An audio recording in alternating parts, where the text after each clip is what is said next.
Assalamualaikum warahmatullahi wabarakatuh. Salam sejahtera bagi kita semua. Om Swastiastu, salam kebajikan.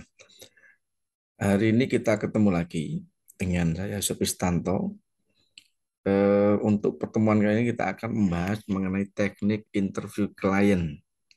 Ya, untuk teknik interview klien ini ya sangat diperlukan bagi khususnya mahasiswa Fakultas Hukum yang telah mengambil praktek kemahiran hukum klinis maupun hukum acara. Teknik interview klien ini merupakan salah satu cara untuk memahami duduk permasalahan dalam suatu perkara.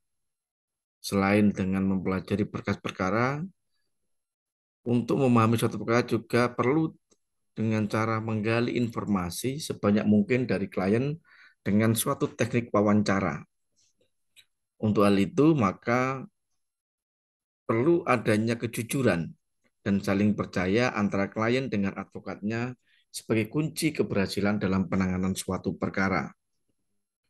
Tujuan dari pembelajaran ini adalah memberikan pengetahuan praktis tentang cara dan teknik berhubungan dengan klien terkait pengungkapan data yang diperlukan dalam hal untuk mewakili kepentingan klien dalam penyelesaian suatu perkara yang sedang ditangani.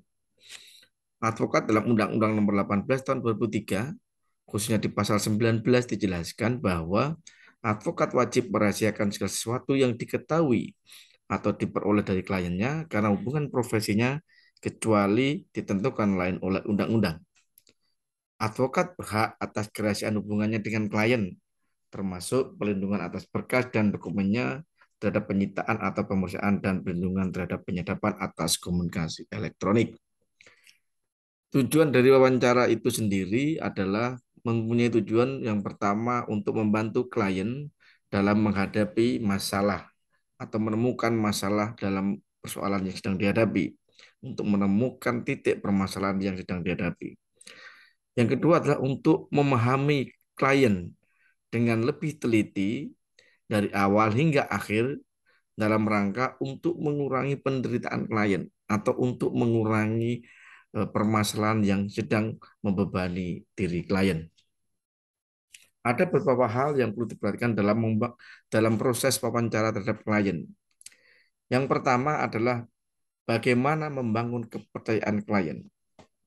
Kepercayaan merupakan suatu yang utama dan pertama dalam membangun hubungan antara advokat dengan kliennya.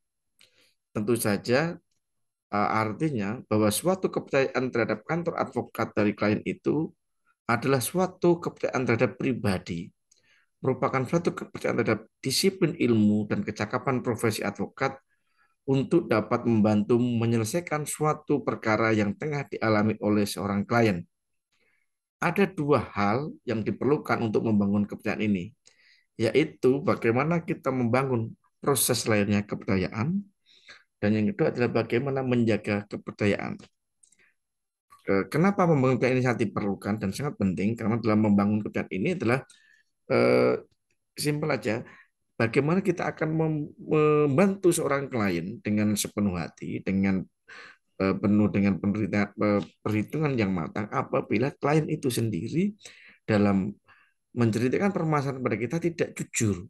Kenapa tidak jujur? Karena dia kurang percaya dengan kita. Nah, untuk itulah bagaimana kita membangun chemistry, bagaimana kita membangun rasa atau situasi saling percaya.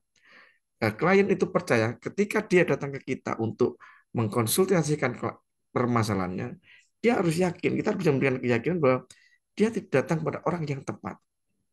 Bahwa kita sebagai konsultan yang dia mintai kepercayaan itu dapat memberikan apa yang dia cari.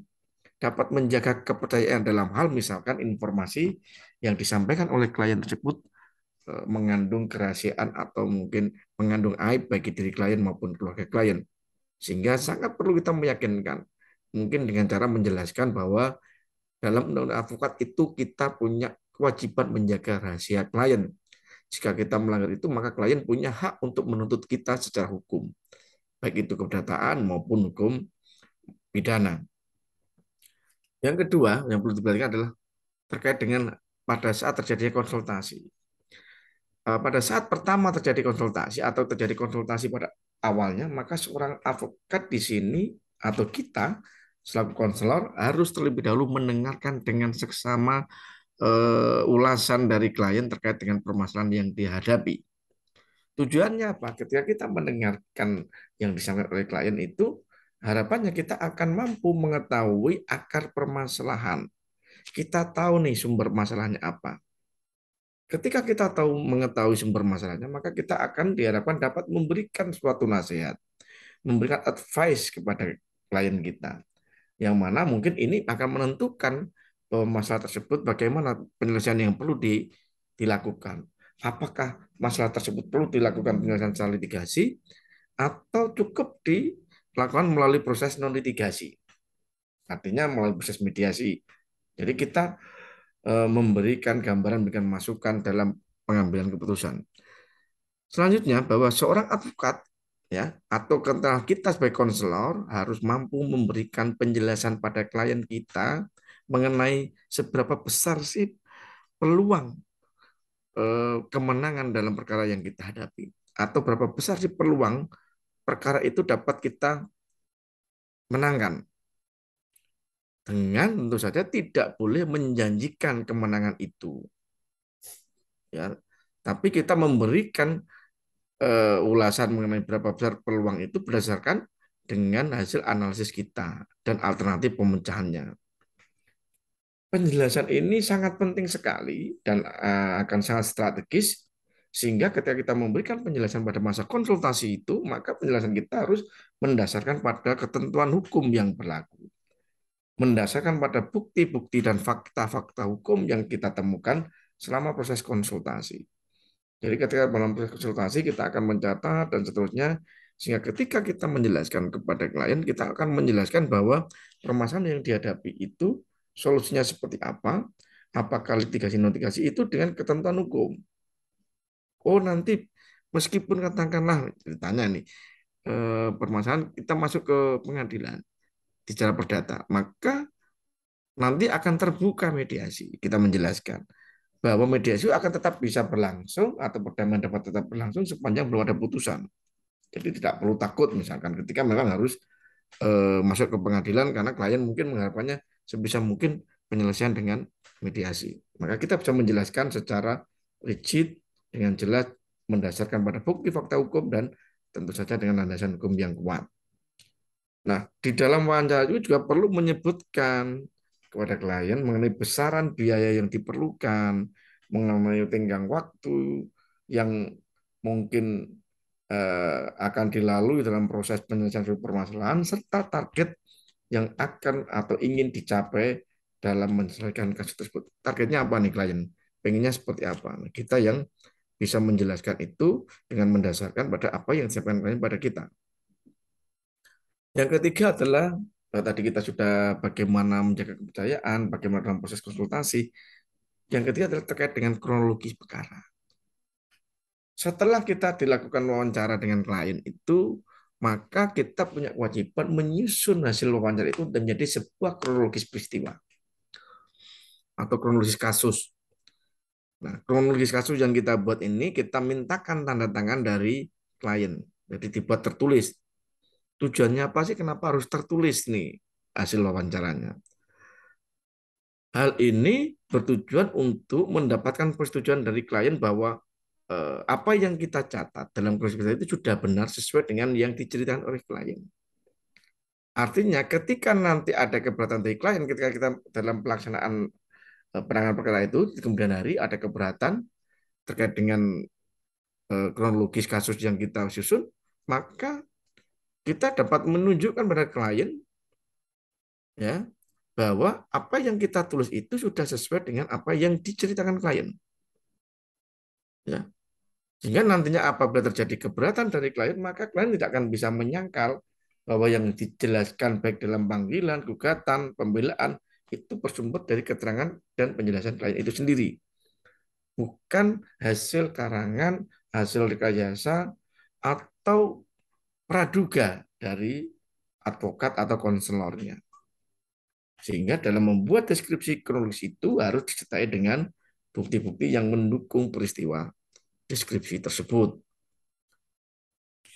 Kemudian ada hal-hal yang lain yang perlu kita persiapkan ketika akan menghadapi wawancara dengan klien. Yang jelas adalah bagaimana kita bisa berpakaian atau berpenampilan yang rapi, berpenampilan yang baik, sehingga akan memberikan kesan positif kepada klien. Kemudian kita harus juga menyiapkan alat-alat yang akan kita gunakan dalam proses wawancara.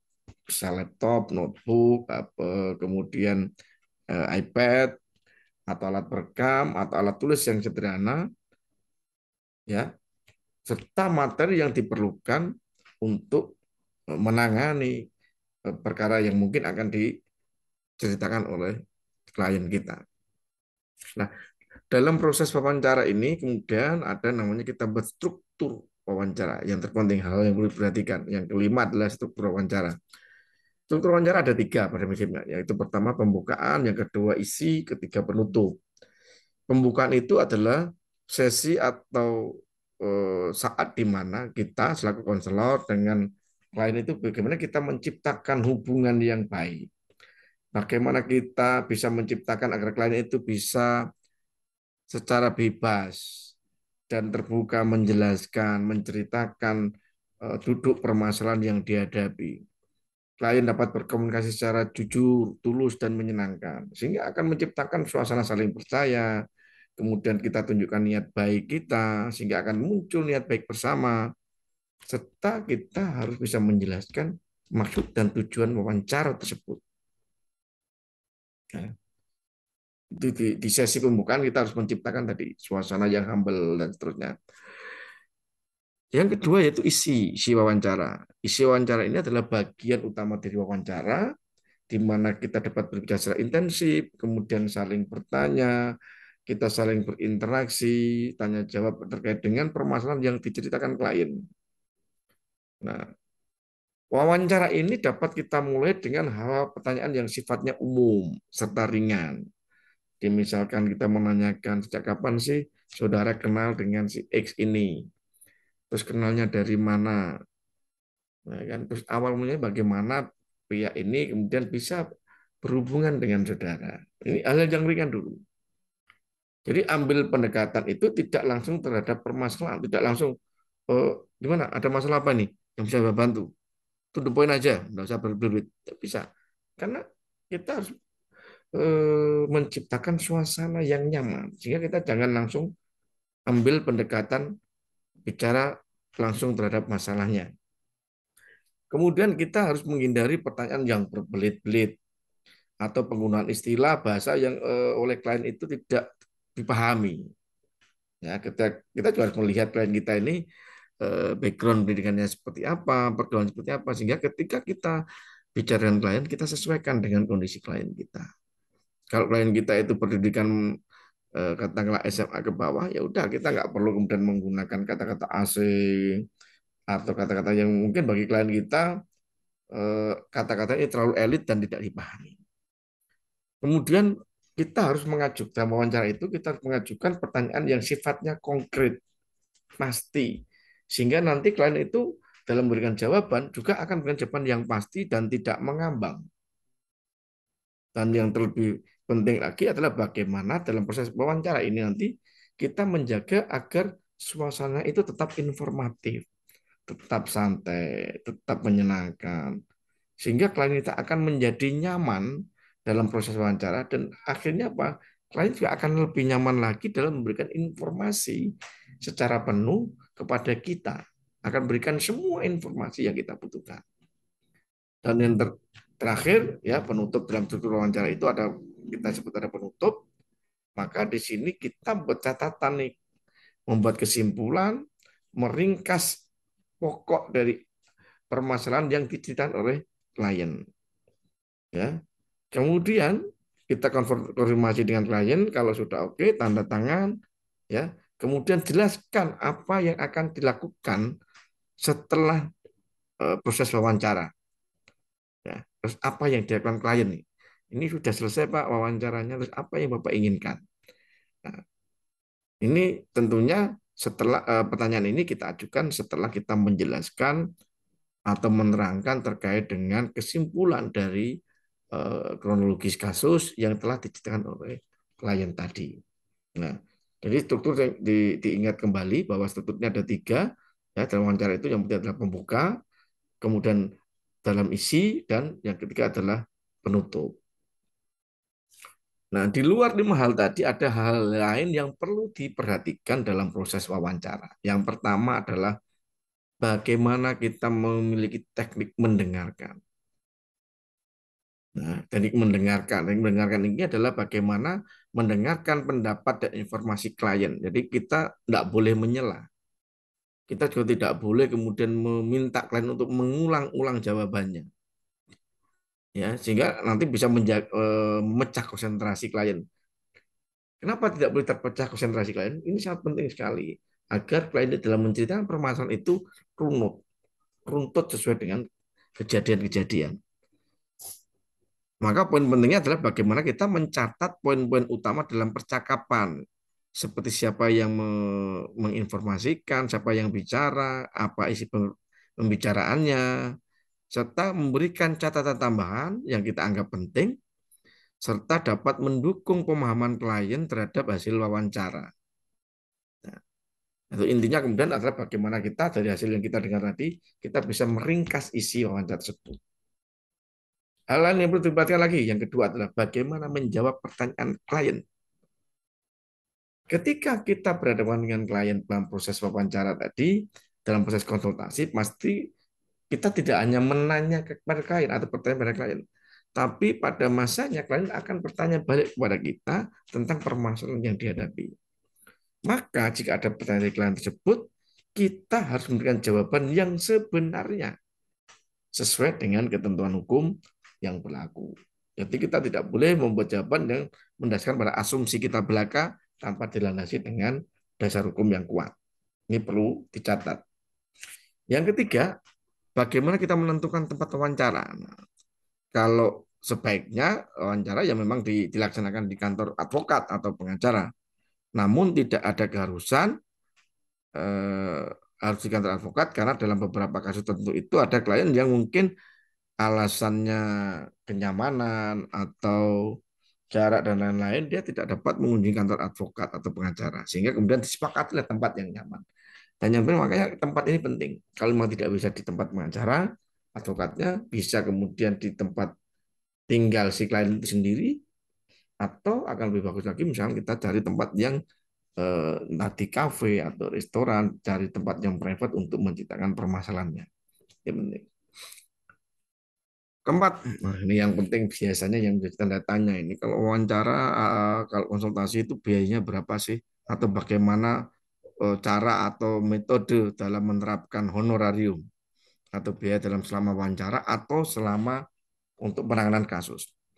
Ya ada beberapa metode yang dapat diterapkan atau dapat digunakan dalam menentukan besaran honorarium seorang advokat. Yang pertama adalah nilai honor itu diperhitungkan berdasarkan pertindakan yang diberikan oleh seorang advokat. Tindakan apa saja nih yang mau diberikan. Misalkan hadir di persidangan di luar fee itu ada persidangan dapat poin sendiri. Ya, melakukan somasi ada nilainya, melakukan gugatan ada nilainya. Yang kedua adalah nilai dihitung dari jumlah waktu yang dihabiskan dalam menyelesaikan masalah. Jadi ketika katakanlah, oh ini waktunya nggak pendek nih, waktunya nggak panjang karena permasalahan sulit, maka hitung nih. Jadi kalau bisa selesai dalam kurun waktu sekian bulan, fee-nya sekian. Kalau misalnya waktunya semakin bertambah, fee bisa berkurang atau bertambah. Ya. Ini tergantung kesepakatan antara klien dan advokatnya. Yang ketiga, nilai itu nanti didasarkan berdasarkan hasil yang diperoleh atau yang dimenangkan atau yang diklaim. Jadi misalnya tidak ada fee macam, maka fee itu tentunya apa? Persentase dari hasil yang dimenangkan. Oh, ini yang dimenangkan objek sengketanya 5 miliar katakanlah. Kemudian kita ambil 10%, kesepakatan 10%. Maka 10% nilai yang menjadi nilai kita. Tentu saja berdasarkan kesepakatan ya semuanya. Nilai diperhitungkan dari tingkat kerumitan serta besarnya tanggung jawab. Jadi kalau kita sudah punya nama, maka biasanya kita melihatnya adalah, wah ini rumit nih. Saya kalau harus handle ini, saya perlu effort lebih, saya perlu ada ekstra budget, ekstra tenaga, ekstra pikiran. Karena apa? Tingkat kerumitannya sangat luar biasa. Kalau di permasalahan biasa, mungkin saya bisa handle dengan tim saya, tapi untuk masalah ini kita jelaskan, bahasa perlu ada ahli ini, ahli bahasa, kemudian ahli mengenai appraisal segala macam, sehingga tingkat kerumitan ini akan mempengaruhi nilai honor advokat. Kemudian nilai didasarkan pada panggilan hati nurani untuk menekan keadilan kebenaran. Nah, pada kasus-kasus tertentu, kadang advokat itu dia tidak menarik biaya. Ya, karena apa? Hati nurani. Karena merasa ada keadilan yang diinjak-injak. Kalau dalam istilah pergerakan itu, kita bagaimana membela kaum mustadafin atau kaum tertindas, sehingga kadang nilainya itu udah lah. Karena ini sifatnya sosial, kita bantu masyarakat, tidak ada nilai. Nilai tak terhingga. Ya, sehingga tidak disebutkan berapa. Atau dibebaskan dari nilai-nilai. Kenapa membela kasus itu berdasarkan nurani untuk menekan keadilan dan kebenaran. Dan yang keenam adalah nilai dihitung secara akumulasi dan komprehensif dalam penyelesaian masalah. Misalnya paket nih, ini per perkara saya minta 1 juta misalkan, itu boleh aja. Nah, yang perlu diingat lagi adalah selain honorarium seorang advokat tersebut masih ada kewajiban lain yang harus dan bisa dibayarkan klien kepada advokat, yaitu namanya adalah success fee. Ya, dalam hal kasusnya yang dimenangkan serta ada operasional, biasanya seperti itu. Ya, nah, setelah honorarium maka dalam proses konsultasi ini sangat penting sekali klien itu bagaimana menaati nasihat dan saran dari advokat. Ya, eh, advokat itu punya kewajiban diharapkan ya setelah selesai proses konsultasi wawancara selalu memberikan pesan kepada kliennya agar saya memberikan nasihat nih sama Anda, tolong taati ya. Kalau Anda tidak taat dengan apa yang saya sampaikan, apa yang saya uraikan, maka saya tidak bertanggung jawab jika terjadi sesuatu pada diri saudara. Nah, nah, ketaatan klien pada advokatnya ini sangat diperlukan dalam atau untuk mempermudah dan mempercepat proses penyelesaian suatu perkara. Nah, akan tetapi sebenarnya pada prakteknya sering terjadi klien itu dia ngambil tindakan sendiri nih tanpa sepengetahuan advokatnya. Dan tentu saja hal yang dilakukan ini sangat mempersulit dirinya sendiri dan mempersulit advokat yang dia hire karena langkah yang diambil tidak sejalan dengan advokatnya atau bertentangan dengan advokatnya.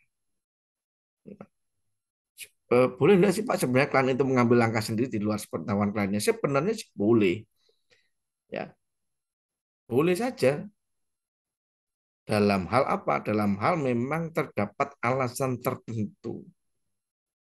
Tapi meskipun demikian,